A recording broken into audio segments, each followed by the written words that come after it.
Fáilte go dtí an episód sa Ceis na Tailin. Podcrail faoin Nghailin agus a star de aine atá fistrop faoi our gadrúh léithí agus a role in our bhéiniúlacht. Welcome to The Language Question, a podcast about the Irish language and its history for anyone curious about our relationship with it and its role in our identity. Maris Gnág, bí cinnte a chlárú ag thelanguagequestion.com/resources chun de acmhainní fálam to saor an aisce a fháil agus a bheith ar an eolas faoi gachród atá ar siúl ar an show. As usual, please be sure to sign up at thelanguagequestion.com/resources to be sure to get your complimentary, valuable learning resources and to stay up to date, upcoming episodes, guests, and to receive exclusive content. Peish Gale, Shulling, Gomwena Tu Sultas. Anyhow, here goes. I hope you enjoy it. Alan Titley is an illustrious scholar, playwright, novelist, screenwriter, short story writer, poet, reviewer, commentator, and journalist. He was head of the Irish department in St. Patrick's College before becoming Professor of Irish in UCC, where he remains Professor Emeritus. He is a member of the Royal Irish Academy, and he has written many novels, collections of short stories, plays, and some poetry, including On Van Vasse, the longest poem in modern Irish literature. His plays have been performed in the Peacock and Samuel Beckett theatres and broadcast on RTE and BBC. He has won many awards. His An Tuairiscéal Gaeilge is the definitive work on the Irish language novel. His works have been translated into many languages, including Russian, Italian, French, Croatian, Polish, Arabic, Romanian, English, and Gaelic. Alan a cara, tá fáilte is fitheróid ar an show agus tá thar a bheith buíoch díobh as a bheith linn. Tá míle fáilte róid in Ian, míle fáilte róid. Alan, I am so grateful to you for joining us here today. It is really a tremendous honour and privilege to have you with us here on the show. It's been a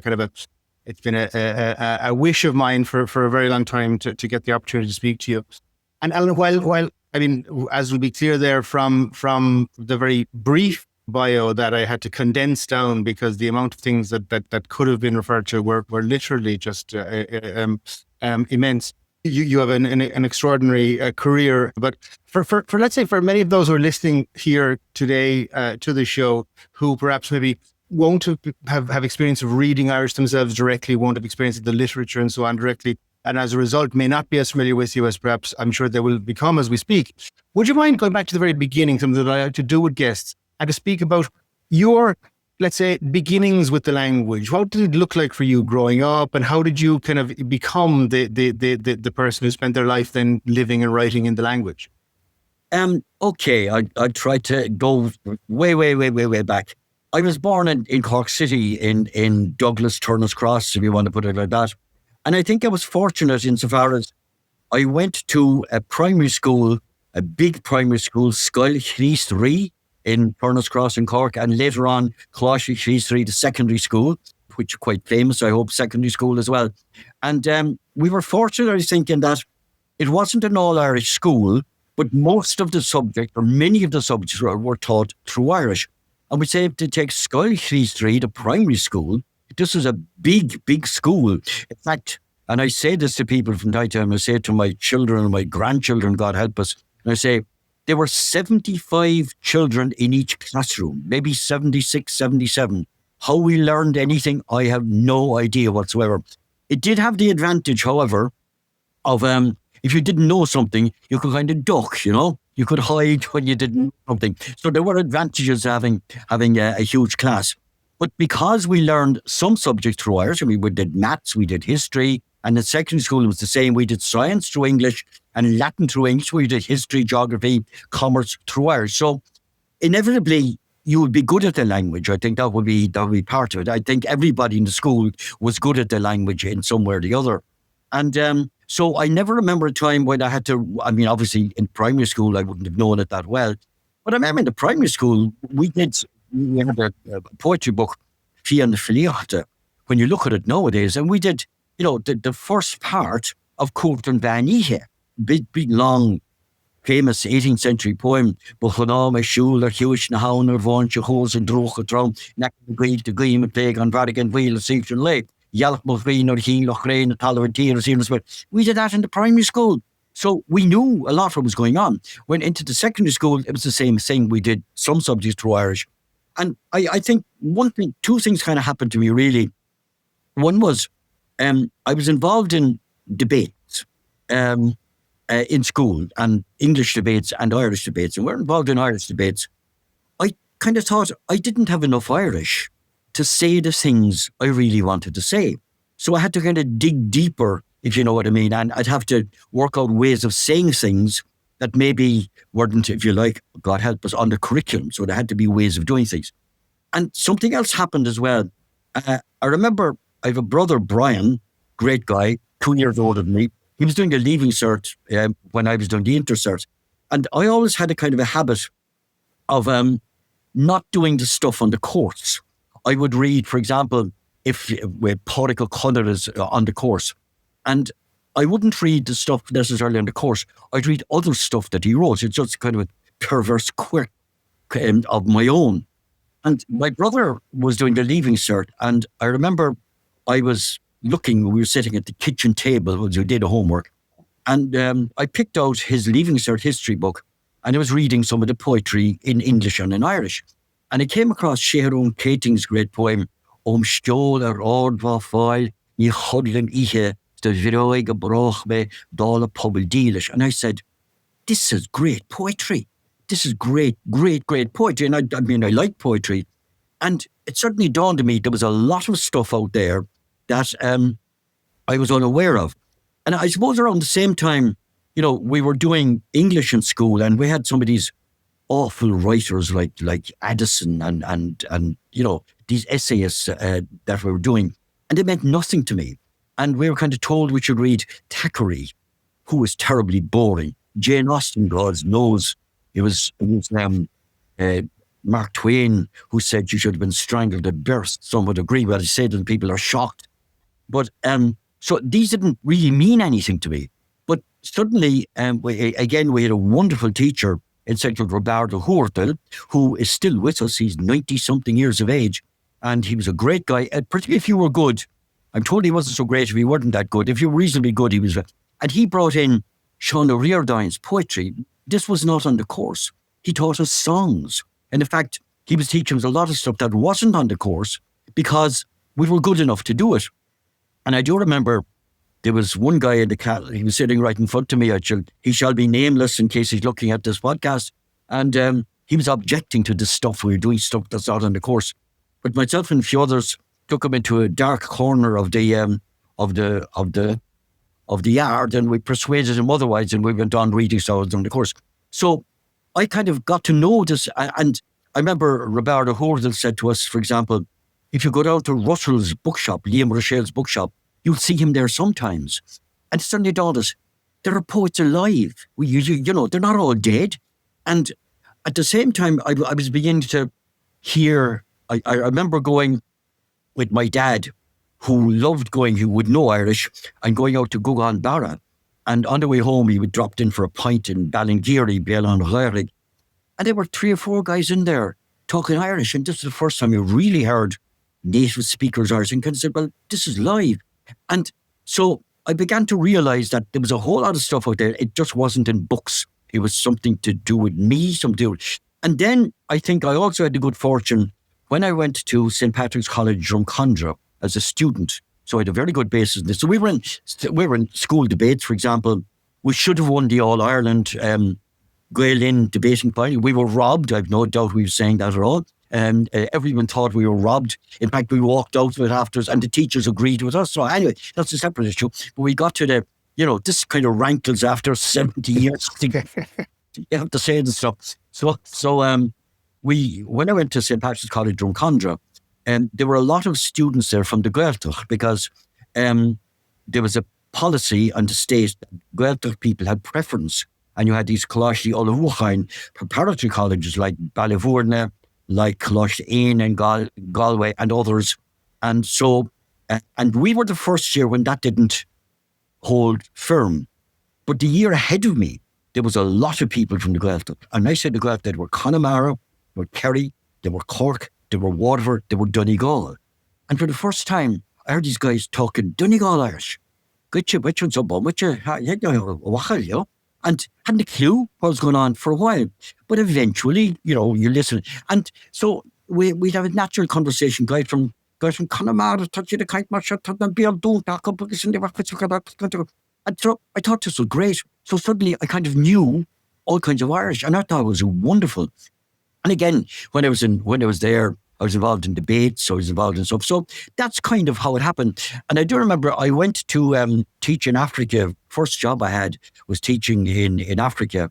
And I only brought a handful of books with me. One of them was in Tiano. I'm not sure why. I think I just had got a copy of it. Another was Ceolar Sheech, a collection of songs. And they were kind of with me, and also I was a member of a club, and I managed to get a member, got booked by Christoph Flynn, by Martin O'Kine. So I was kind of reading away along the way. And I found that this spoke to me in a way that, for example, and I love English literature, at least a lot of it, all kinds of literature, but this spoke to me in a way that others did not. And so, driving through, would say, West Cork, you know that, that song came from there. Going into Waterford, going to Ring, yes, that song came from there. Nicholas Tobin sang here. Sliabh Galgu and Afela.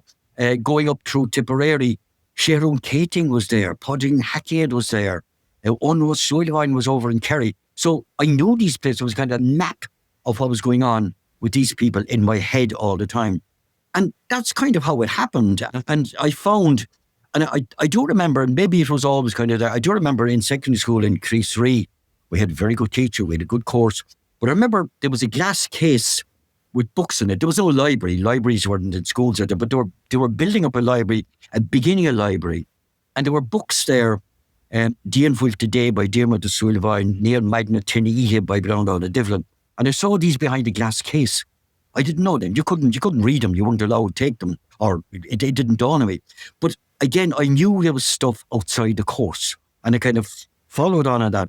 So when I came back from Africa, and I have stories about that as well, but that's another one. When I came back from Africa, I was teaching deaf children, which was great as well. And that happened by accident, as many things in one's life happens by accident, because there was a friend of mine teaching the school for the deaf.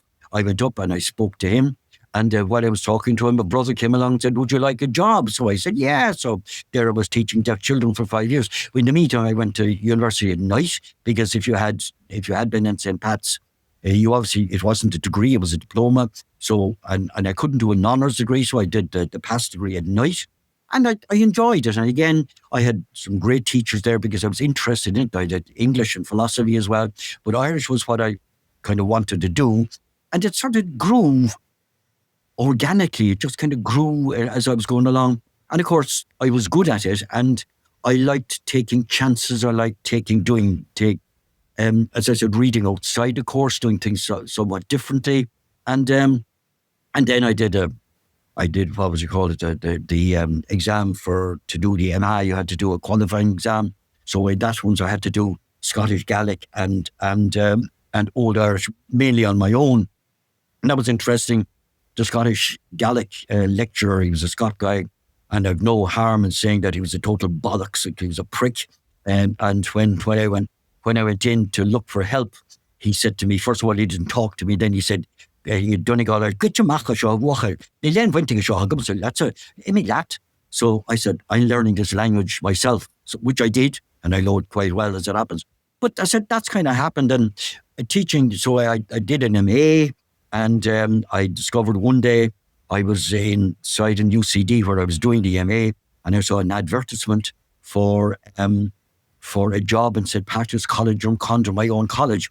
And the application had to be in the next day. So I knocked on a few doors and said, will you stand? Will you be a referee for me?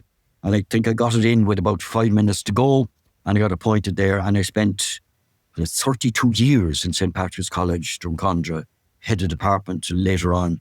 And we had a great department. It was wonderful. And I was teaching the student teachers, and later on we had a BA and a PhD program. And again, you met people from all over the country, and the great thing about it. And I suppose, you get very humble when you see extremely bright students that you have to teach, and they know a lot more about lots of things than you do. And it also meant, of course, when you're teaching people, when I remember doing on Tahar Padar O'Leary's scale, Mushkeel Féin for the Leaving Cert, and the way that where you forget most things in a book, you read a book, we all read books, and there's hundreds of goddamn things here, you forget them, and but you remember bits. And I remember there was a sentence in it where he was teaching somebody. He said, "Is far a vuinen muine dine no more a vuinen foulam."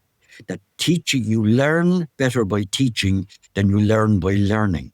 So if you have to teach something, you have to learn it as well, and you're learning. So when I'd be doing new courses, I had to learn a lot about it. I kind of grew up out of that, I suppose. So that's where I was. And then UCC came along, and I didn't have any real connections. I mean, I wasn't in UCC, but I did connections. I'd been external examiner there for a while, and I had also been on Cork University Press committee, which is another kind of an accident, their publishing committee, because when Michael Davitt, the poet, wonderful guy, he was running a program, and he had invited guests to present the program. And he called me one day and he said, "Will you present the program? There's a TV program about Cork University Press." So I said, "I will." So I sat and I interviewed people. It was a program about Cork University Press. And I do remember I had my work. I'd never presented a TV program before, but why not? And I remember I had all these questions, and I do remember I was running out of questions. I was on my last question when the time was up, and I said, "My God, time is up." That's great. I got along to it. I remember Moira Vacotin was the last one I asked the question. So that was kind of, but when I'd done that, Cork University Press kind of said, "Well, he knows his stuff." So they invited me to be part of their publishing committee. So I had connections with UCC, and my brother had been there. And so, of course, I knew the place quite well from being in and out of it. And so when the job of Professor Modern Irish came up, when we say Modern Irish, it's not contemporary. Modern Irish goes from the 13th century, from about 1250 to the present day. So I was in charge of that. And again, I loved UCC. It was a great place. And there was no kind of negativity about Irish. I felt, where there had been in other places, some negativity. And I felt there was none. There was a great positive. And again, the students were great. And I just... Was Sean O'Toole there that time? No, he wasn't. Sean O'Toole, in fact, had just died shortly before I got the job. He wasn't. Sean Quilline had been professor just before me. Sean O'Toole had been there before that. And again, I knew Sean a bit, not very well, but I knew him a bit. So they were gone. There was a changing of the guard, if you know what I mean. So I kind of... and I enjoyed that. And again, I'd like to have it longer there, but the years caught up in me and I had to go. So that was it, When your time comes, your time comes. There's nothing you can do about it. When your number's up, your number's up, yeah. But that's fascinating, Alan. And I want to move from there into the writing, if you don't mind. But before I do that, I've just been curious listening to you there, fascinated listening to you there. You have had this extraordinary academic career, driven by your own, curiosity in the language. It strikes me listening to you there. I mean, from just a kitchen table and you have Saturn kitchen kind of there, and you decide to discover that poetry. So that was obviously a natural intellectual curiosity you had yourself. What did language look like outside of education? I mean, was it something that you were using it in your daily life, or in social contexts? Yeah. I mean, I was never really a part of. A part of all kinds of stuff. I mean, I've been on board in the Gaeilge. I've been on. I remember Colm O'Cuanachain in Cork. He was a lovely guy, and even when I was in secondary school, he used to go around and speak at meetings after church, and he would. And he was going around getting shops and to put up notices in Irish, and so he was a great guy. So I'm involved in a lot of the social, like Imram, which is a cultural festival in Dublin. I was involved with that. I was on board in our Gaeilge. I was even on board in a Gaeilge, which is another, and that kind of happened also. I think most things to me happen by accident. Is that I was Michael D. Higgins. Was coming to some kind of a book launch that I was involved in. It wasn't a book of mine, but it was a book launch. And Michael D came in and he kind of said to me as he was passing, he said, that was a great book you wrote about the church in Ireland. And I didn't write any book on church. That was my brother, you see. So about church, state and control of education in Ireland. And that was grand. And then I got an invitation from Michael D to write. They were setting up, Labour Party setting up an Irish language policy. And I said, look, I'm not good on this kind of stuff, but I will write the introduction. I'll tell you why we think this is important, which I did. And then when he was going out of, suddenly I discovered I was on board in Gaeilge. I got invited. So I'm involved in all kinds of things. And we spoke a lot of Irish at home, not all the time, spoke a lot. And, a daughter married a guy from Connemara, and another daughter who wrote plays for a while and that kind of stuff. So, we kind of, and a lot of my friends are Irish-speaking friends, obviously, as well. So, and as you know, you're kind of in the middle of a world where no matter what you do, English is there. And there's no problem with that, because there's a great English language tradition as well in Ireland. And great ballad tradition, great singing tradition, great literary tradition. That's all part of it as well. And I think what I find, I won't say disturbing, but is that there's a kind of apartheid between the literatures, or between the, in other words, there's a line somewhere in one of Brian Friel's plays, I think it's Freedom of the City, where one of the ghosts said something like, after he's been shot on Bloody Sunday, says something like, they knew everything about us, but we knew nothing about them, meaning the RUC and the police and so on. And I often say, well, if you're writing in Irish, we know everything about what's going on in English, but they don't know what's going on about what's happening in Irish. And you don't find, I'm not going to start complaining, you don't find books in Irish reviewed, you don't find writers in Irish interviewed, and it feels that you're completely outside a loop, as if that division is there. Apart from, there are some people, for example, Declan Kyberd in English was very good. Bob Welch, who was in college with me and was professor of English in Coleraine, and unfortunately died more than 10 years ago, and a lovely, lovely guy. And he knew perfect Irish, and he wrote stuff in Irish as well. So there would have been some people at the high echelons of English literature in Ireland who were, but most of them don't. And I think that is a pity. And I think that is a big divide. That said, I've written books in English, and I've written about English literature. I've written about singing, and written about O'Casey, and written, no problem, it's just part of what we do. It doesn't work the other way around, which to me is a bit of a tragedy, not for us, but for the country, that people are not aware of this, this wonderful language, which was the language of the country for thousands of years. That's it, Yeah, that's a really, really important topic, and it's one that I want to dive into with you in a little bit in more detail, if that's in a moment, if that's okay. But before we go there, I want to just talk about your own progression. So we've spoken now about your, what it was like growing up, how then education and acquisition of the language, and your kind of, the way you kind of immersed yourself in it. Talk to me then, and then of course a career, in education in the language. But talk to me then about writing. How did that come about? And how did writing as Gaeilge become was that always the obvious thing for you to write in Irish? No, in ways, yes. I do remember when we were younger, years ago, when there was no television. I remember at the time there was no television. I remember when television came. I remember when, it makes me seem ancient, I don't feel ancient at all. I remember when telephones came. But I remember on wet days, of which there were many, and myself and my brother, we'd write stories. We'd sit down, and I think it might be up in the attic somewhere. I know my mother kept them. And we'd kind of comics. You would kind of draw pictures. I wasn't very good at drawing pictures. My brother was. But we'd make up stories. I remember making up all kinds of stories along the way. So that was there. And I do remember as well, when I was in St. Pat's, Stefan Haurechain, a wonderful lecture we had. And he kind of said one day, well, why don't you write something, And I had another guy who encouraged, but it wasn't so much that. But when I was in Nigeria, I started writing a novel. Maybe I had nothing else to do, but maybe it was always there. There was a seed there all the time, because I do remember even in secondary school, I would rather write a story or a poem than write an essay. So that was, if you had permission to do so. And I remember even in primary school, I would kind of make things up. I won't go into that again. But when, because of the huge class in primary school, they would be with the 77 or 78 people, whoever it was in the class.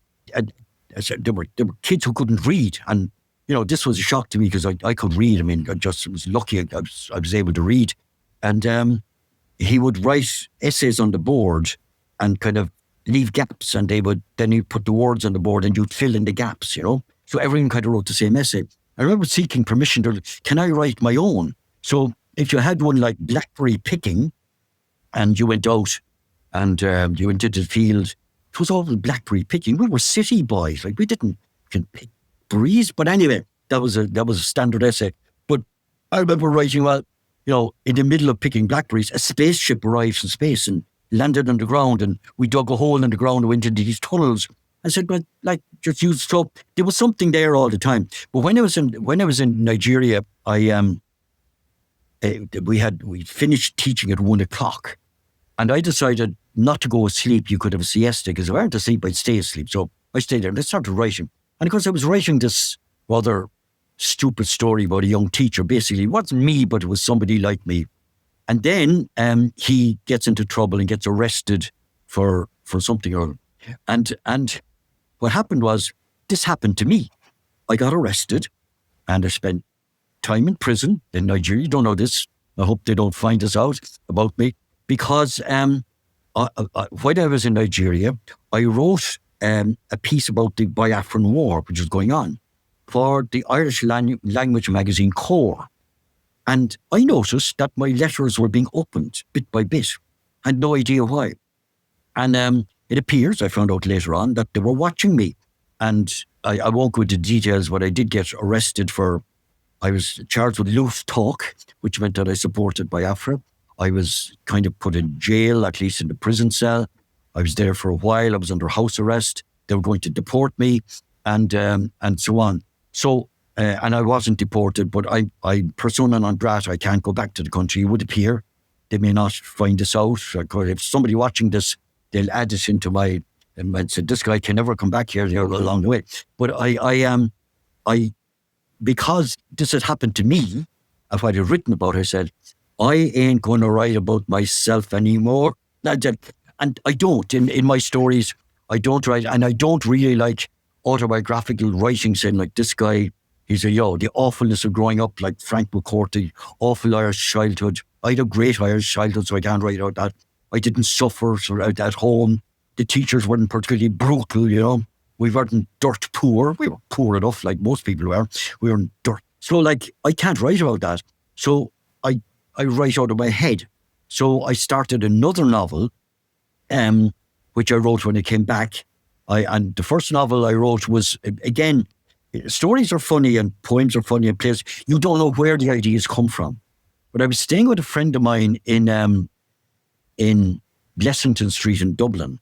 And I remember it was a time, there were these lights that you could put on, you'd kind of get 20 seconds and they'd go off again. And I was staying upstairs in this fairly dilapidated house. And I remember climbing up the stairs, put on the light when I got in late one night, got up the stairs, and the light went off. And there was a bundle on the landing. And I thought it was a dead person. I thought it was a dead child. Boom. And that kind of image stayed with me. So that's where the novel Stiel of Piola came out of. And then the other one, Mershkin Trevi, came out of, I'd read a lot of African literature and kind of said, well, what was it like for those people who grew up in Africa? And in that novel, there are no white people. There isn't one white person. They're all black, every single one of them. Or they're all Africans at least, which I thought which I wanted to do. So I was trying to find out what was it like for people in a revolutionary situation and also for people in a situation who are kind of black Africans who are being Europeanized or becoming white. And so there's a kind of a clash in the novel about that, if you know what I mean. So that was kind of what I was interested in. And then I suppose, what did I write after that? I started writing some short stories because in some ways it was easier. It's easier to write short stories. I got into trouble for saying that. I do remember when I was teaching in the college, and of course I didn't really start writing until I was in the college because I was studying before that anyway. But I do remember David Marcus. David Marcus was great with the Irish press and New Irish Writing. But there was a lot of brouhaha about the Irish short story and how the Irish short story was special, and we were gifted by writing short story. And then you had people like Frank O'Connor and Sean O'Faoline and H.E. Bates and others saying, it is more difficult to write a short story than it is to write a novel. And I remember giving a lecture on the short story in the college, and nice sunny day like this, and the sun was coming in. And I was walking up and down, talking fluently, bullshitting about the short story, about how difficult it was, and if you put in a semicolon in the wrong place, you put in a full stop in the wrong place, it would ruin the story. And I remember like a bolt out of the sky, I said to myself, this is shite. I don't believe a word of this. It's much more difficult to write a novel than it is to write a short story.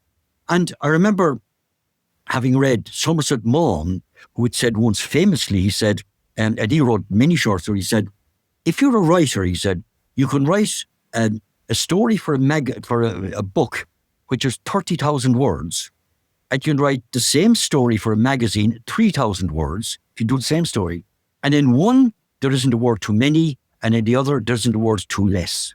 And I said, that's what writing is. It isn't this thing that if you make a mistake, you keep on doing it. So I started writing. Then I was invited. I went home that night. I wrote an essay in English on which I called The Disease of the Irish Short Story, which I was saying that kind of stuff. It's not more difficult to write. And the Irish aren't special at short stories, because I heard the same thing when I'd been after you. We can write short stories.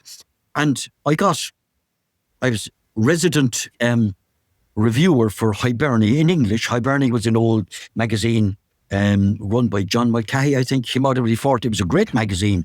It was a fortnightly one. It was current affairs and literature, current affairs and the arts. It was a great one. And so I was writing essays on writers I knew nothing about. I mean, so that was a different element. And that was in English along the way. So then I started writing short stories because it was easier to do so, And then, what was that? I was doing, and then I wrote one book, Leabhar Nóra Neon Lewin. When did I write that? And there are 100 stories or 100 stories in it, because one day, I was always writing bits of poetry, but there was another kind of, if you like, a conflict between that, behind the Eagle poets from UCC, Michael Davitt and Gabriel Russell, Levan Wirtle, Eulin Yehona, and they were big news. And I do remember Sean O'Tuama, whom I loved, and he was a great guy. But there was a thing called the Sense of Ireland, which was an Irish cultural festival sometime in the 1970s, check it out, in England. And he had a choosing of the Irish writers. And he chose nothing but poets. So Diarmuid O'Sullivan was a great writer at the time, Brown Donald Devlin, these were novelists. None of them were Brown Donald Hare. None of them were invited. And I remember saying, they're only interested in poetry. So I wrote another quirky essay, which I talked about the travelling circuses of poets. They didn't like that. And I said, poets were the only people who got invited to read. Prose writers never did. Still largely the case. And it was as if there were no novels in Irish, and there were novels in Irish. So that was one of the things. And I do remember when I was doing the PhD that you mentioned, which was my on Torscale Gaeilge, I remember being at an Oireachtas prize-giving ceremony, and Robert McGorrine, again, a guy who did great work with Irish, and I was talking to him and a few others, and I was telling him the work I was doing and how there were hundreds of novels in Irish. And then he went up to give the prizes, and one of the prizes was now he said, well, we know, of course, that not many people have written novels in Irish. And I said, I've just told them to, and there was a kind of a blockage about novels. So I kind of said, well, yeah, well, let's write, let's write novels as well. So, but they were there.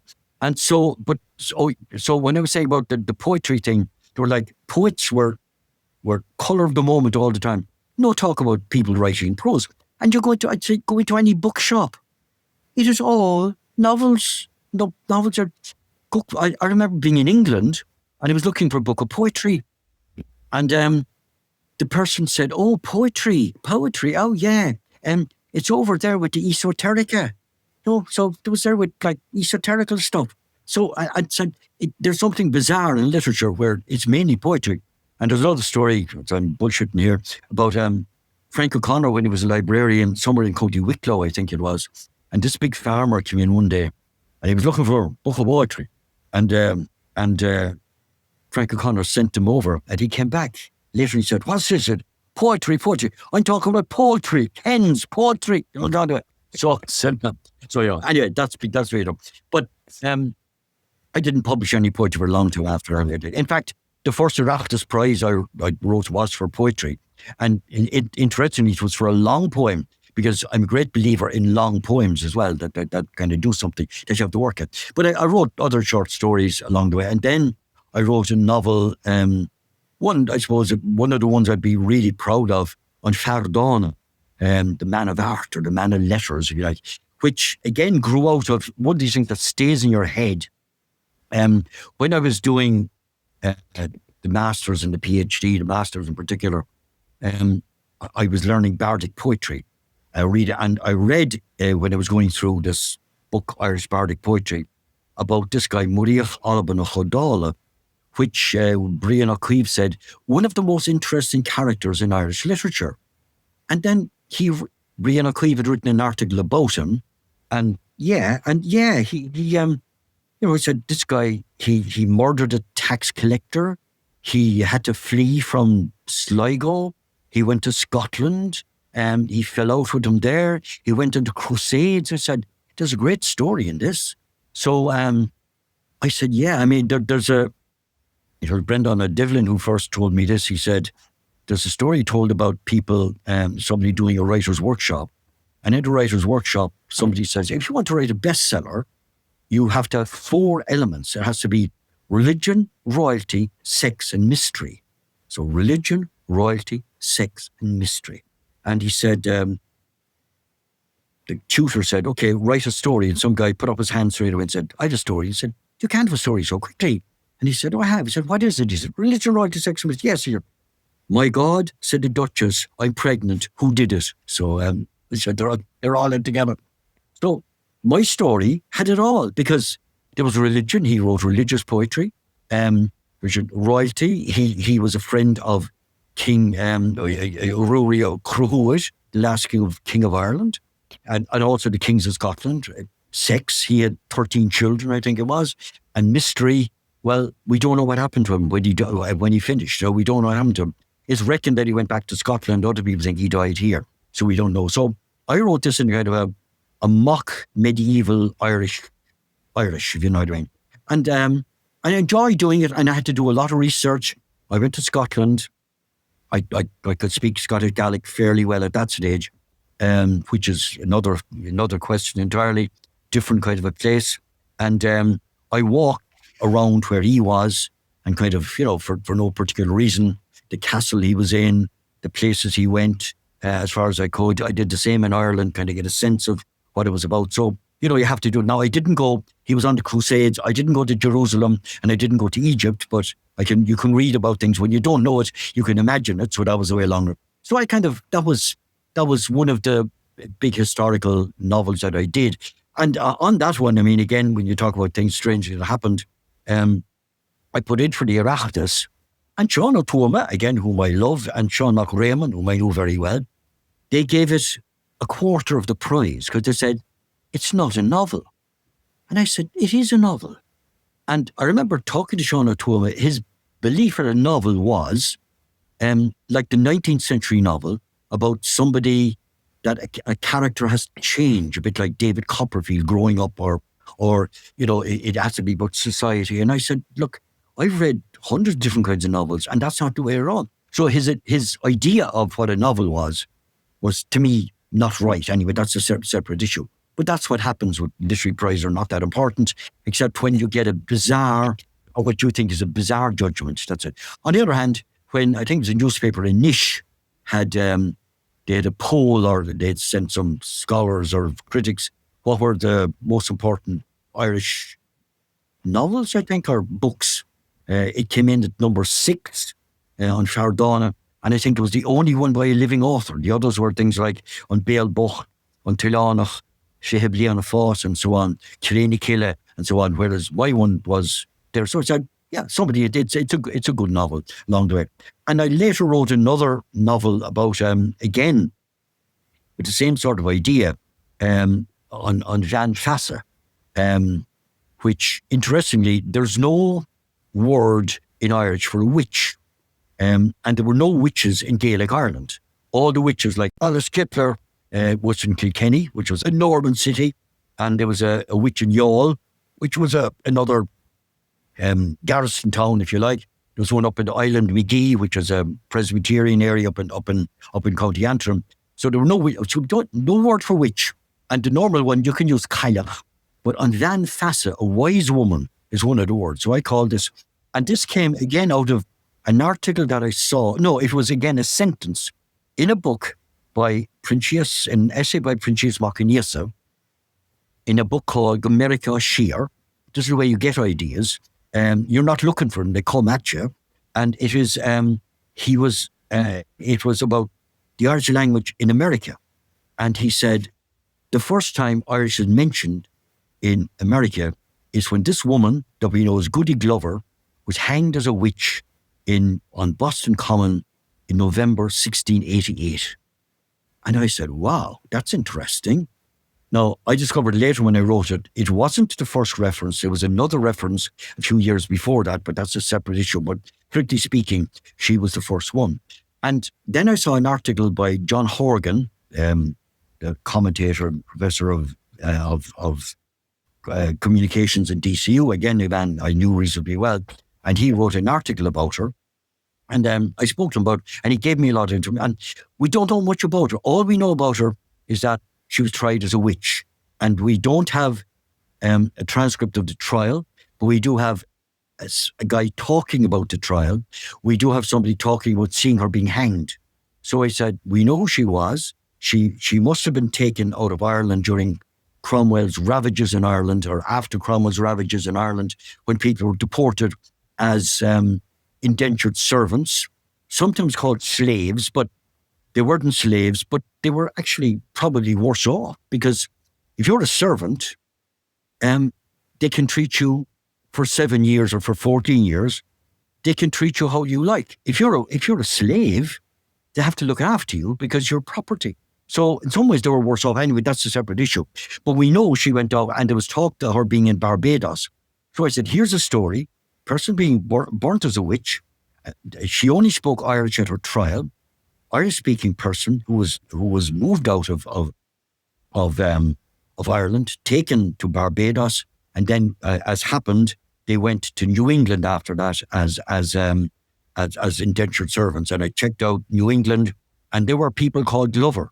They were there. And she obviously took on the slave name. It's a slave name, if you like. She was accused of witchcraft by a young girl, the same as the Salem witch trials, which happened 4 years after that. And she was tried by Cotton Mather, was one of the people. Cotton Mather, who was president of Harvard University. These are top people who believed in witches. And she gets hanged. So I said, that's a great story. So I'm going to write this. And so when you get an idea to write it, you have to research it. So I read a lot about the slave trade, about slavery, about the Irish in Barbados, the Irish in New England. You have to do a lot of research. Like the iceberg, you don't see it. It doesn't arrive in the book at all. And then I said, how do I write it? So I decided, just for the hell of it, to write it in verse, in poetry, rather than anything else. And I looked around and I said, well, there you have the model of Dante's Divine Comedy. So I took the model of heaven, of hell. I started with hell. So the book starts when she's hanged. And then the second one is purgatory, and I don't say that, where she is a slave in Barbados. And the Irish and the blacks had risings together. They rose up together in some cases. And then heaven, that was when she was a young girl back in Ireland. And what was it like in Ireland at the time? Now, Ireland was pretty rough in the 1640s and 1630s, but that's where it was. So that's why I did it. And it was interesting, and it was difficult to write. But while I was writing, I was in the middle of it, I was asked by Micheál Coneala, who's boss and founder of Clóir Connacht, would I be interested in, first of all, he had asked me, they were looking to translate Clé na Cille into English. And there was already a translation, a wonderful translation, hadn't been published, by Tim Robinson and Liam Machanumber, which we'll come to in a minute. And he said, look, we're looking for somebody to translate it. Would you do 20 pages just to see what it comes like? And said, we're asking others as well. So I heard nothing from him. I was writing on Van Fassel. I got a phone call from one day and he said to me, he said, we gave the versions of 20 pages around to different people. And the way he put it was, some people, he didn't say them all, he said, some of them liked yours. Would you be interested in translating Train to Killer? So I said, fucking, I'm in the middle of a novel, but I'll do it because it was a challenge something I'd never done before. And I said, the only condition is that I can write it my own way. In other words, you leave me to do it, I'll do it my way. And he said, yeah. So the way the 20 pages were done, which was full of slang and modern English and so on, by the way. And I did it that way. For example, in the opening pages are Nibe on a night of food tonight, laughing, and I don't know, I'm in a pound place or the 5 shilling, 10 shilling or the 15 shilling place. I hope I'm not in the 10 shilling place, because in the graveyards in Connemara in Ireland, there were class places you could pay more. And then the second sentence is something like,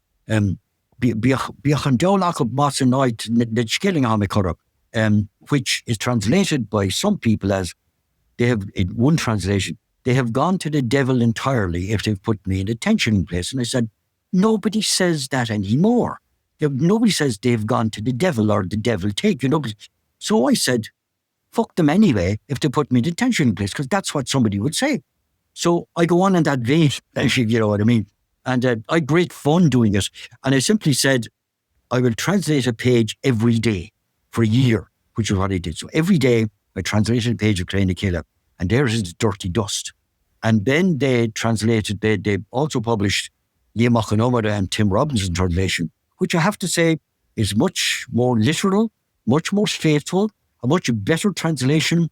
But they were thinking that mine had more of the spirit, because I was kind of giving the fun and the gist and the jizz out of the thing along the way, which was why I did it. So if you are trying to learn correct Irish and using Train to Killer, go to Tim Robinson and Liam Machanumber. If you want a bit of fun, I'm not saying theirs isn't fun, go to mine, because that's the one that has kind of lifts it up. So I think Nuala Ní Gonal, who's a great embracer of translation, has always said that the key thing for her was the voltage of the translation. That's it. The voltage, that's what it is, yeah. And she would know, because again, as Paul Muldoon has translated a lot of her poems, and he recreates them. So it's a matter of recreating it. Now, I was asked then to do also some other short stories and a novella, Fuil Fuine, which is, which I translated as The Dregs of the Day, which is 120 pages something. So it's a novella. It comes, it appears as a short story in his, and again, people argue, is it a novella? Is it a short story? Is it a novella, short story? It doesn't matter. It doesn't matter what you call it. It's a piece of writing. That was a very different thing to do, because it's not full of funny games. It's about a man whose wife has just died and he's totally lost, doesn't know what to do. And he spends a night and a day wandering around Dublin. And we know it's Dublin. And it's probably based on O'Kane himself, or at least some of it is. He maybe reimagined it. And so it's a serious one, and there isn't much language play. So I had to rein myself in when I was translating that, which I did. So it was good. It was good. I enjoyed doing it. And that came out in its own way as well. And I kind of did that. And then, I suppose I was writing more. What did I do after that? I did, I did a quirky detective novel. I hadn't written much about contemporary Ireland for a while. I had in some of the earlier novels and stories.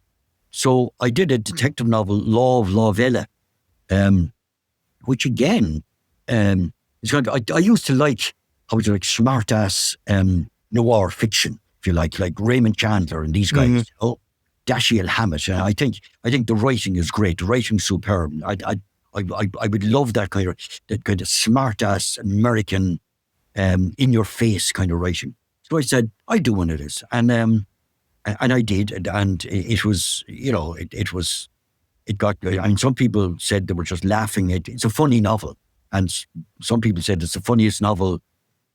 Some people better than on Béal Bocht, I don't know, but as funny as Béal Bocht, it's a laugh out loud novel in its own way. And but some people didn't like it. There was a bit of a controversy because there are two gangs of travellers in it. Now, one gang is good and the other gang is bad. And because the travellers were shown as being not very good, one reviewer in particular got very angry, saying, you shouldn't write like this, you can't do this word. Well, hang on a minute. Not all travellers are nice, Some of them, I know them, I taught them, I know them, come on. I've seen, and they're a bare knuckle fight in it. I've seen it. Am I supposed not to put into as a book? Because am I supposed it's not like this? But the main devils in it are the Russian mafia. There's a Russian mafia who are flogging drugs around the country. They didn't get out. But anyway, that's what, at least people know it. And I believe, because I'm not on social media, I believe there was a big debate on social media about it, which is great fun, but I'm not part of that. But I did, the only time I've ever replied to a review, and the review in Cord, the only time I replied, because I said, they can't let this go, because, and the reviewer kind of said, I wish he would say the things about civil rights that he writes about in the Irish Times, kind of on the right side of history and that kind of thing. I said, well, no, fiction is different. You're allowed to put bad people in, you're allowed to say bad things. I mean, in Merskin You Travel, a novel where they're all black people, some of them were good and some of them were bad. They're not. They're all. In fact, Moira Vokate, when she reviewed it, said something the same, that I was giving some of the Africans a bad name. And they said, sorry, Moira, I lived with them. I slept on the ground. I travelled through the Cameroons. I went up into the desert. I slept on the same floor with them, And they're like us. They're good and they're bad. You lived in a posh house in Ghana, with Conor Cruz O'Brien, or in the Congo, I didn't do that. I knew them. I played football with them. I was part of the only white man on the black team, So when this kind of nonsense that you can't say bad things about people who are Irish speakers or who are saints, that's nonsense. So anyway, that's what I did. And so I enjoyed that. Then I had another book of short stories after it. I also did a children's novel, which I was asked to do a children's book for. I did several children's books. I nearly forgot about those. That again came up by accident. I was in, sounds great now, when Mary McAleese was president, I had been asked to translate, she hadn't been there long, translate something. It was only a paragraph for something she was doing. She did into Irish. And at the end of the year, she had a kind of house party for anybody who had helped her during the year. So I got an invite up for drinks, and it was a lovely sunny day, and there were hundreds of people there, so it wasn't me, hundreds of them there, so that was grand. On the way out, Sean Murchel, who was in Angoon, he said to me, did you ever write a children's novel? And I said, no. He said, well, would you do one? So a bit like that, I went home that night and I said, okay. And the story kind of came, that kind of thing happens. You get lucky. Put the idea in my head, I can do it. So I wrote a mock, which won a prize, God help me. And it was basically a young brat. In fact, it's probably the most autobiographical story I've ever wrote, going around blowing frogs up, putting a straw up their bum and blowing them up, things that we did as young fellas. Disgusting bastard little guys who were, And so there's an element of that in it. And then I wrote another children's book later on. The other one I wrote then was Glúiseach, which I wrote in 2005, 2006 about, and again, it had to do with Africa, because at the time, there weren't that many refugees coming. But I had spent time, when I was in Africa, I travelled around, and one of the places I nearly got to was Timbuktu. Went up into the desert and around. I had to return to my college. I couldn't do it, so I nearly got there. So I loved the desert. I thought the desert was magical. People think there's nothing in the desert. I thought it was beautiful. And the colour brown is a terrible colour, but in the desert it's lovely, and it keeps on changing. So that was one image that I had, just the desert. The other was, you're learning about awful things going on in Africa. And I heard about a village being wiped out. And I kind of said, well, what happens supposing a boy goes out to the well, comes back and everyone's dead. What does he do? So, and people are coming to Ireland. And so I invented the story about a young boy and he meets a young girl and they have to cross the desert. They have to cross the desert. And they come, it's not, Ireland isn't mentioned. They have to come to Europe. They have to go across the Mediterranean. They come to another country, and he gets deported eventually, but that's another story along the way. So I said, I was in the desert. No, I didn't cross it, but you can imagine what it's like. And you know, I find racism one of the most awful things and disgusting, appalling that you can think of. And this is what people do. They cross the desert, and they tell the truth or they tell lies or they won't talk about it. In fact, my daughter had been working with some refugees, and she said they won't talk about their experience. They won't talk about getting here. They won't talk about crossing the desert. So to them, it was traumatic. So I had to write that. So that was one that I wrote. And again, that's and that's where I think again, I remember at the time saying this is a hot topic, and I sent copies of it to some of the major programs in RTE, like I think Sean O'Rourke's program. Nothing. You don't interview a writer in Irish. It just doesn't happen, even though this is what's going on in the world. You know, that's a topic that I really want to focus on, because I think it's absolutely fascinating. But just having mentioned, I could listen to your account of your writing kind of evolution all day, and I just loathe to interrupt you.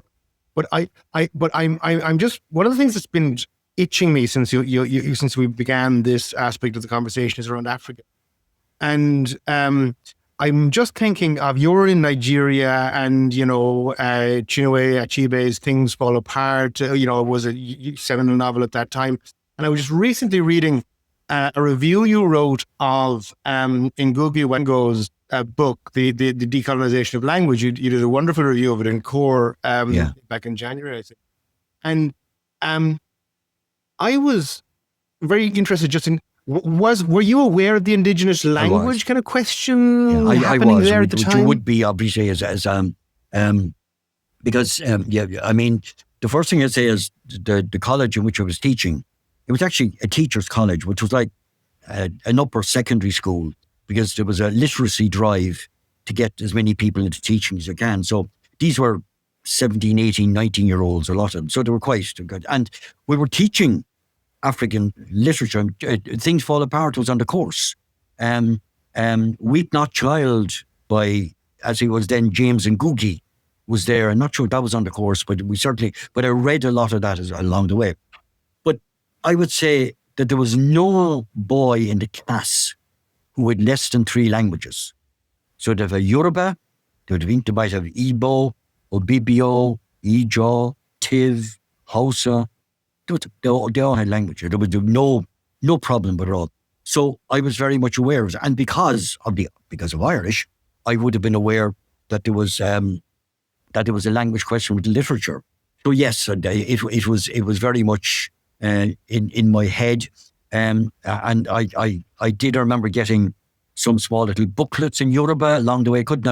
I learned a little bit of Yoruba, but not much, because I knew I wasn't staying. And it's a difficult language. It's a tonal language like Chinese. It depends on how you say it.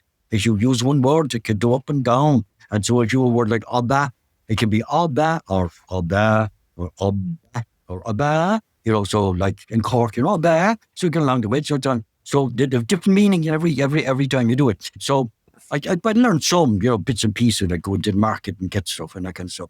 So yeah, I was very much aware of the language question. And I said, when I knew, James Ngugi, who then came Ngugi wa Thiong'o, he was one of the first to say, hang on a minute, why are we writing in English, you know? Why are we writing in French? Let's write in the native. And as I said in that review and as I said in that book, he got into trouble. And the publisher of his first novel in Kikuyu was nearly killed. There was an assassination attempt because they didn't want to do it either. So the old colonial mentality goes deep. So yes, briefly, I was very much aware of it. He spent long periods in prison. And I was also fascinated by the fact that he was James Ngugi at that time.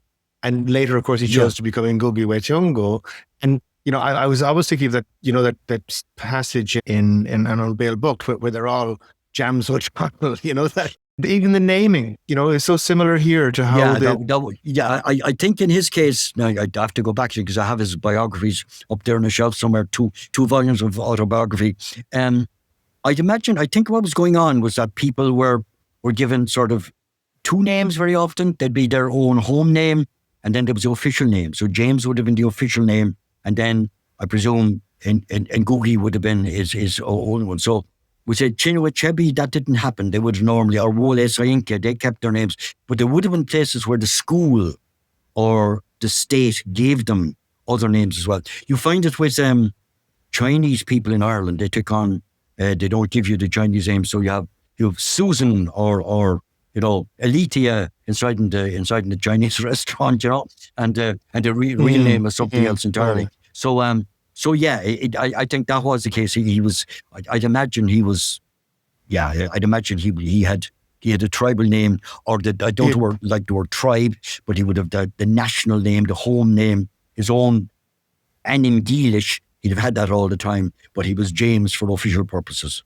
And just for anybody, in case in Googie Waitungo, his most famous book, I suppose, that in English would be Decolonizing the Mind.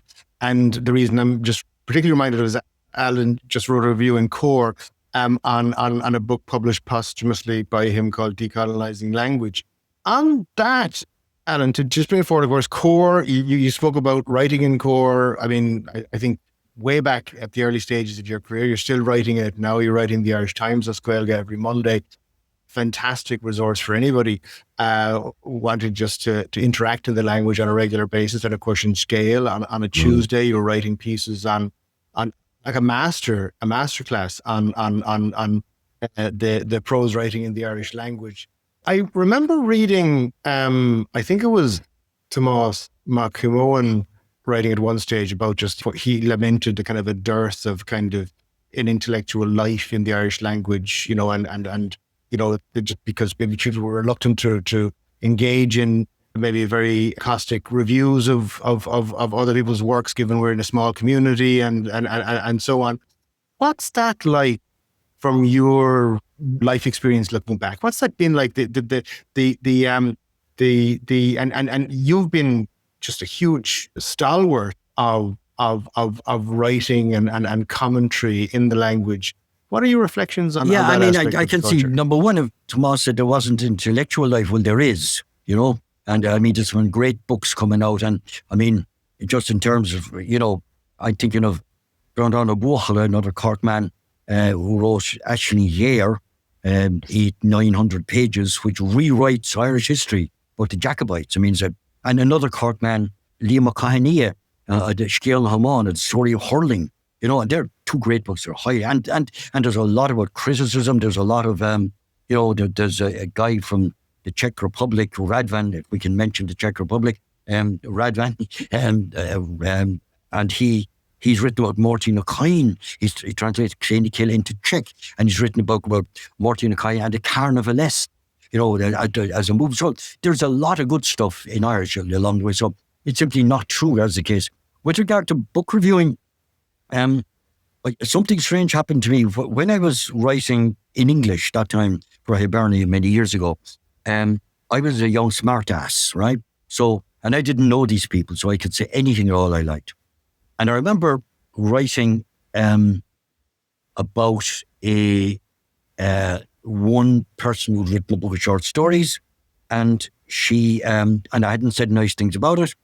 And there was Brendan Kennelly had this scheme called Writers in Prison, and you were to go to a prison and take somebody a writing class or something like that. And we met in Brendan Kennelly's rooms, and he was introducing us, and I was being introduced to this person who's written a review, and her hand was out, and he said, and this is Alan Titley. The hand came back. So I said, okay. And then there was another book that I did of a woman, and I learned later she was in a wheelchair. And I said, no, I'm not going to read a review unless I have something at least positive to say. No, it's not that I've had big intellectual arguments. When, for example, and some people know what this is about, when critical theory, that awful, accursed bane and useless piece of bad, leaky metaphysics was popular in Irish universities. And because the Irish mind has not been entirely decolonized, people decided, let's bring critical theory into Irish as well. So when I wrote on Tuairiscéal Gaeilge, an introduction, I said, I haven't followed any theory, just my own, just writing my own. And it got, there were reviews, went to, you can't do this and this and that. So I gave a lecture on this, which somebody called An Cogga in Aigna Critique, the war on criticism, the war on theory, really. And I gave it in Galway at a literary festival. And people were hopping mad. They couldn't, they said, you can't say these things. Because I was taking the piss, basically, on it. And I remember started off talking about two people. One was Tomás, and it was Bora, and they were swimming, two boys. And Tomás thought he would dive down to find out what was down deep, from tuma, meaning to dive. So Tomás, he dived down to find out what was going on. Bora meaning the top, decided to stay on top and look around. So the guy who went down, Tomás, he never came up again to find out what was there. Whereas Bora was able to see everything that was all around. The idea that there's some kind of deep truth down there isn't. It is actually all around us. If you open your eyes and your ears, it's there to see. So people were going mad. And I started with that story, with mad. So that was a big intellectual argument. No, critical theory has been dead for 20 years. It's gone. They don't use any more. And for years, this was the stuff that people would talk about. So I have been in the wars, I have, but it's more, I would like to think, to attack ideas, not people. And so I don't like attacking. And I should say as well, attacking people, it can be dangerous if you're coming home from the pub late at night, if you've been a bad review. I do recall when I was talking about the, what I said were the travelling circuses of Irish poets. And I didn't know Michael Davitt. Michael Davitt was 6'4" tall. I'm not. I'm 5'3" or 4" or something. And after some book launch, I saw this towering presence looking down at me saying, travelling circuses be Jesus. And he wasn't being nice about it. I got very friendly with him after that. So I said, this could be a dangerous business as well. Yeah. But I do think if you don't have anything positive to say, you're better not saying it. It doesn't mean that it shouldn't be said. And I don't object to people having a go at my stuff. I think that's good. As long, I think, as it's fair. And sometimes if you get a bad review, for example, when my play, I haven't talked plays at all, Tugan Goddo, which is another one, which actually was on only last night in New York, so it's been translated into Russian, and it was produced in Kiev about 10 years ago, and French and Italian first, all from Irish. Every one of the translators did it from Irish, not from English. There was no English translation. Anyway, it's a separate issue. But when I did that, it got lots of positive reviews. It was great. I have them somewhere along the way. I got one bad review in the Irish Times of all places. And the guy said, it's full of cliches. And it was, but it was a send-up of cliches. He didn't see there was a piss-taking cliches. So when somebody totally misunderstands what you're doing, what can you do? And another book that was reviewed, and I know a guy reviewed it deliberately in order to put it down for some reason that I don't understand. He got the book anyway, but that kind of thing happens. But most of the time, people are very nice. So that doesn't bother me. And it would be good that it would be a debate about these, It is good that a debate would take place. And it doesn't very often, I think it's a pity that you wouldn't. I do remember when Brandon O'Hare wrote Lig Shinga Gahu, Shinach or Mahuan. There was a big debate over it. And there were people kind of whacking one another over the head over it. And it was a good thing. It's people saying, it's a bad novel. It's an immoral novel. It's only about a youngster growing up. One thing is very well written. It tells you about, so we don't have enough of that kind of stuff. We don't have enough of that. So I think the fact that we do know one another is a disadvantage. But I think the main purpose of reviewing now should be simply because there's so little reviewing going on, is we should simply tell people what the book is about, and that's what I try to do. I mean, in the column scale, I'm trying to do new books, and I do old books as well. You might have forgotten about these. And largely, tell people about it, give my own idea about it, So, there's no point in savaging a book like that. There's no point in reviewing it just to savage it. So if a book was being overpraised and people were saying things, yeah, it would. I mean, I do think there's a lot of bad poetry being written, it's there, but I'm not going to say anything about it. There's a lot of very good poetry, great poetry, but some really bad poetry as well. So, you're better off not to. Why would you want to savage some poor fecker who's, sweated his or her guts out writing bad poetry? But there's great stuff. So concentrating the good as far as possible. It's better to be positive in general, which I try to be, I think. Yeah, I think it's a wonderful view of the world. I suppose that old, as you mentioned, cliches. That there's nothing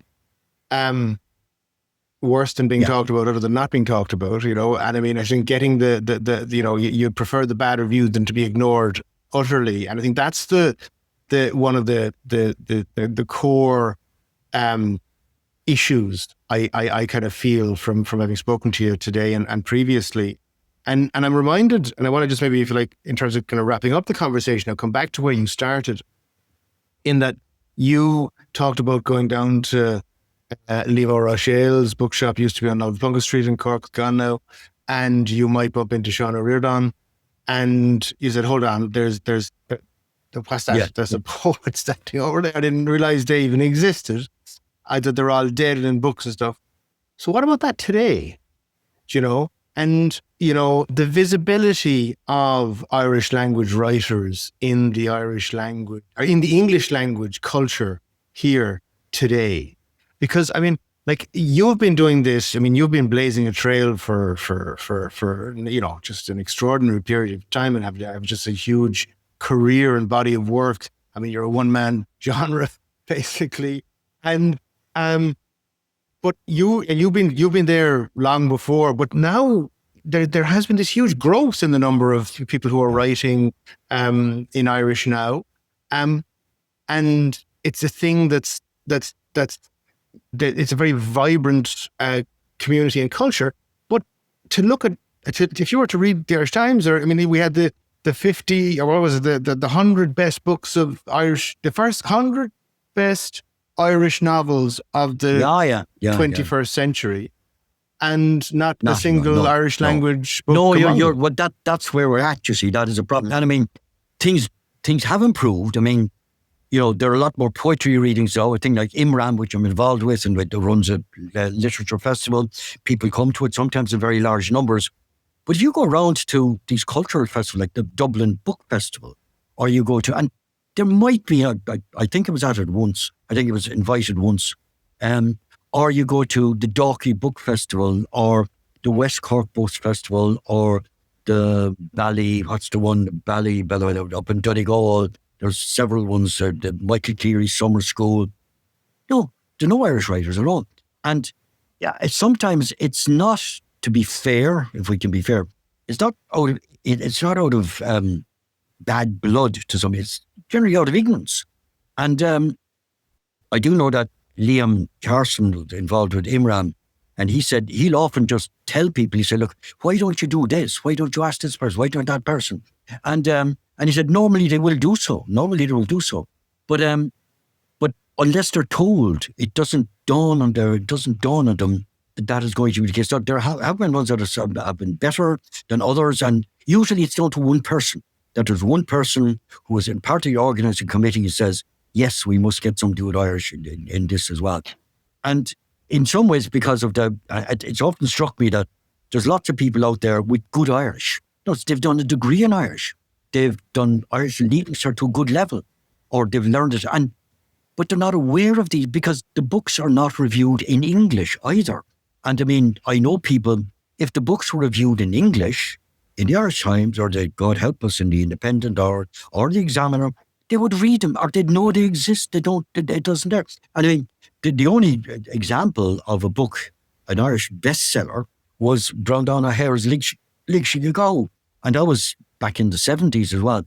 And that was because O'Hara was well known, radio and a TV presenter. He's writing for the Irish Times and the Irish Press. He was involved in Come In Marianne. He knew everybody.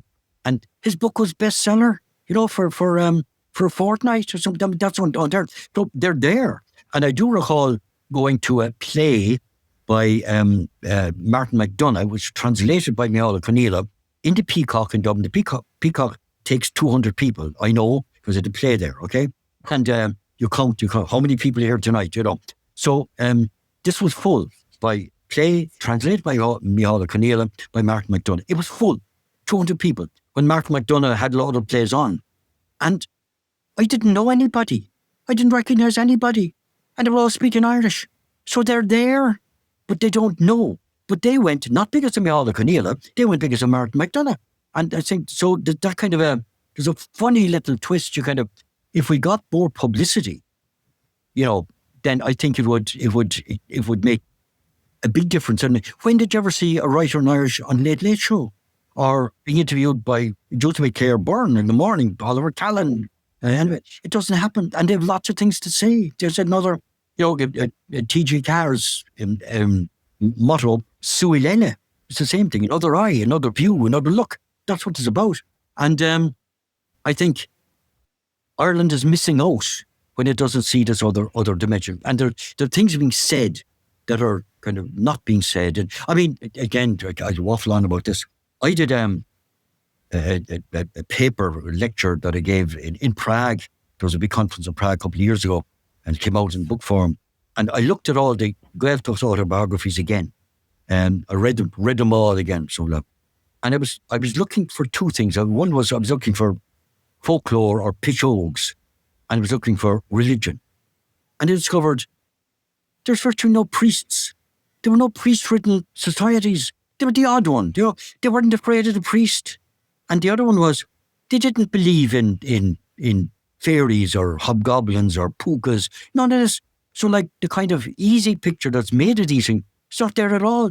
So that was another dimension which people miss out, to the kind of plastic paddy or to the silly version of Irish language writing that exists out there. And I think, you have to go back and actually read the stuff again to see what they're talking about. So It's so true, and I just think it is such a huge shame. And something that we have to rectify here as a country is to have these voices that are writing and speaking this language to be heard, in order for their works to be visible and then appreciated and understood. And I could listen and go on all day and all afternoon speak to you, but we've only scratched the surface of what's possible. And I feel just so grateful to you to having taken the time today. One of the things I'd like to wrap up on, a question that I ask generally guests, is why you do all of this. What your Irish language why is. You've spent your life teaching in the language, learning the language through curiosity and your natural, obviously genius for it. But then also writing, reviewing, the scope of work that you've committed your life to doing. Why do you do all Why that? would you ask me such a question? I have to answer it, or try to answer it along the way. I suppose part of it is that I think Irish, one way, taught me about Ireland in a way that nothing else did. So the knowledge, landscape, maps that I have in my head largely comes through that. I mean, it is possible, when I did my initial degree, it's possible I could have done other things. I did well in philosophy, did English, I could, But I often thought, and I would nearly wake up in horrors at night saying, supposing I had done English literature, an literature person, I'd be talking about Joyce and Yeats and Heaney and Shaw, and all that stuff has been done. Again, I'd have nothing new to say about it. And I was discovering something that maybe... So that would be part of it, I think, and also I owe a lot to the language myself, just because... And I review other books then too, as a kind of a service, I think, to that community, and a kind of service to other writers. There's very few reviews going on, very few reviews going on. And I mean, for example, it was said to me by several people that the column I write the Irish language, I don't write about the Irish language at all. I don't. I never mention Irish in the column. It's a column about current affairs, about the world, about anything I like. But I've written plenty about Irish, about books and about the society and so on. So it's kind of a service, I think, because people have been good to me too. So I don't see why I shouldn't be good to them. And I know, like, for example, if I'm asked to write a letter of recommendation for a young academic, I do it with a good heart because people did it for me, you know? So there's a sense in which we're all in it together along the way. And, you know, there's a new kind of vibrancy about Irish as well. And, you know, that Suilele is there. I think that's another dimension to Irish life. It's something that's there for all of us.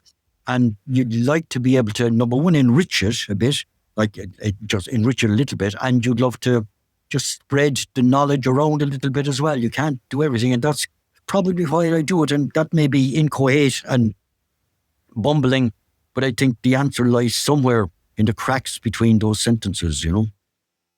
Well, that service, that spirit of service, that generosity of giving back to the language and those others that you've come up with in the community is absolutely, you know, extraordinary, remarkable, and thank you for doing it. Gormil Mahagat, Akara, Alan, Akara, Winis Ansult, Asan Scale, Ryan Tooling, Gormil Mahagut, Fishin. Ba míle fáidir bhí ás orm agus fasúliam ná rós a bladar a roig roáta. Thanks for listening. Gurav Mila Mahagut Asave Eishtucht. I hope you enjoyed this episode. I would really appreciate your feedback and would be eternally grateful if you would follow, rate and review the show. Please also be sure to sign up at thelanguagequestion.com/resources to get your free valuable learning resources and to stay up to date with upcoming episodes, guests and to receive exclusive content. Slán Tamil.